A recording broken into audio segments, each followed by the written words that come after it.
What up, guys? Well, yesterday I finished this guy up. New gas cap, new rubber lines. Everything's in, nice and good. We're looking at, hopefully, this afternoon, probably mid-afternoon, we can get this bad boy off the lift. And we'll put the Pierre Cardin. We'll actually clean the lines out. I'll get this settled back in, new straps, and put the new fill filter in it. And probably, what's today, Tuesday?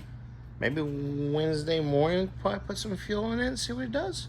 Yeah, I'd say tomorrow. Yeah, that'd be cool. We'll roll this at the end of the day no matter what. Yeah, this is pretty much ready. We still have some small things like drive shaft, which... I gotta take it to San Bernardino. Yep. Got a scheduled time to go. We do have to check the shifter linkage, which we remember, so this car actually didn't go back up real quick. And we need to do, I gotta build a brake line with a proportioning valve because it's got a dual bowl. Anyway, we're getting off topic on Pierre stuff. So. But Pierre, that's ready. This evening, it should be up on the lift, and awesome things to do this evening. There's all kinds of stuff going on today. Yeah, just juggling things around. Yeah. All right, guys. Later.